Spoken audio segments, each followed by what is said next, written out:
HEC نے جو degree attestation کا مکمل طور پہ جو آن لائن سسٹم شروع کیا ہے اس میں بار بار لوگوں کو رویاں لگتی ہے. اس کی بنیادی وجہ ڈاکومنٹ کی وجہ سے ہوتی ہے. میں آپ کو تھوڑا سمجھا دیتا ہوں کہ آپ نے کس ٹائپ کے ڈاکومنٹ HEC کو بھیجنے ہیں, تب ہی HEC جو ہے وہ آپ کی اٹیسٹیشن کرے گی. یہ تھوڑی بات آپ نے توجہ سے سننی ہے.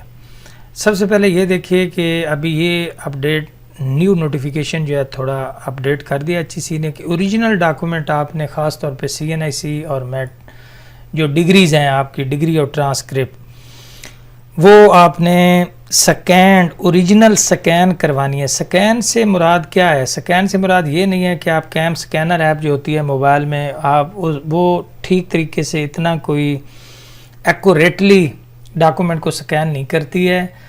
اس کے لیے بہترین آپشن یہ ہے کہ جو ایک باقاعدہ سکینر ہوتا ہے, یہ بڑی جو فوٹو کاپیز مشین ہوتی ہیں ان کے اوپر ہوتا ہے. اس کے علاوہ جو نیٹ کیفے ہے یا کوئی کمپیوٹر والی شاپ ہے وہاں پہ ان کے پاس سکینر ہوتے ہیں, وہاں سے آپ ڈاکومنٹ سکین کروائیں. اس کی بنیادی طور پہ وجہ کیا ہے؟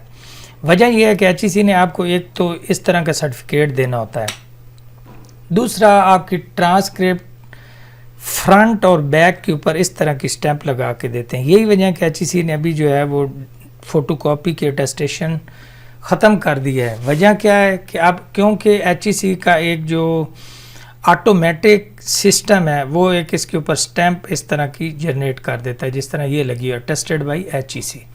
آپ اسی کی کلر کاپی نکلوا لیں گے. اب ظاہر ہے پکچر کوالٹی اچھی ہوگی تو آپ جو ہے وہ پکچر کلر نکلوا سکیں گے. اس لیے ضروری ہے کہ آپ نے کیا کرنا ہے کہ سارے ڈاکومنٹ میٹرک ٹو آنورڈ سارے ڈاکومنٹ اوریجنل جو ہیں وہ سکین کروائیں, ان کی PDF بنائیں.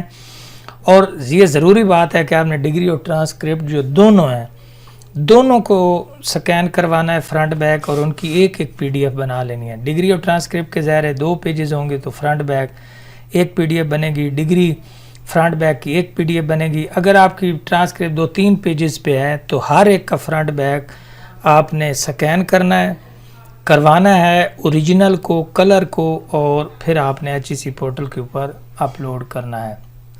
اس سے زیادہ ضروری بات کہ فرض کریں آپ نے MS MPhil کیا ہوا ہے اور ماسٹر ڈگری کی ہوئی ہے, تو اب آپ کے لیے ضروری ہے کہ آپ یہ کریں کہ جب آپ نے اٹیسٹیشن کروانی ہے نا تو اس سے پہلے والے آپ کے پاس ڈگری اور ٹرانسکرپٹ ہونا ضروری ہے, چاہے وہ آپ اٹیسٹ کروائیں یا نہ کروائیں. بہت سارے لوگ غلطی کر دیتے ہیں کہ ان کے پاس میٹرک انٹرمیڈیٹ کے رزلٹ کارڈ ہوتے ہیں اور آگے والی ڈگری کی ٹرانسکرپٹ جو لاسٹ ڈگری ہوتی ہے MS یا MPhil ان کی ڈگری اور ٹرانسکرپٹ دونوں ہوتی ہیں, لیکن پہلے ڈاکومنٹ مسنگ ہوتے ہیں. تو HEC نے یہ پالیسی ختم کر دی ہے. اس لیے جب آپ لاسٹ ڈگری اٹیسٹ کرواتے ہیں تو اس سے پہلے والی تمام ڈگری اور ٹرانسکرپٹ یا ان کے رزلٹ کارڈ آپ کے پاس ہونے چاہیے. سیکنڈ اوریجنل ہی اپلوڈ کریں. میٹرک اور انٹرمیڈیٹ کے لیے ضروری بات یہ ہے کہ ان کا اگر آپ کے پاس سرٹیفکیٹ بھی ہے تو وہ چل جائے گا, لیکن اگر رزلٹ کارڈ نہیں بھی ہے تو میٹرک کا تقریباً چل جائے گا. لیکن جو ڈگریز ہیں ان کے لیے ضروری ہے کہ آپ کے پاس ڈگری اور ٹرانسکرپٹ دونوں ہوں, دونوں اپلوڈ کرنی ہے آپ نے اگر اٹیسٹ کروانی ہے.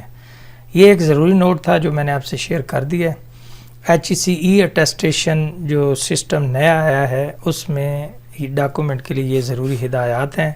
فوٹو کاپی آج کے بعد نہیں ہوگی. یہ جو آپ کو ملیں گے ڈاکومنٹ سکینڈ سٹیمپ شدہ HEC کی سٹیمپ لگی ہوگی, انہی کی آج کے بعد آپ فوٹو کاپی جو ہے وہ انہی کی آپ کلر کاپی کروا لیں گے. اگر ویڈیو اچھی لگے تو لائک شیئر اور کمنٹ ضرور کر دینا ہے. آگے فرینڈ سے شیئر کر دینا ہے. چینل کو سبسکرائب کر لینا ہے. خدا حافظ.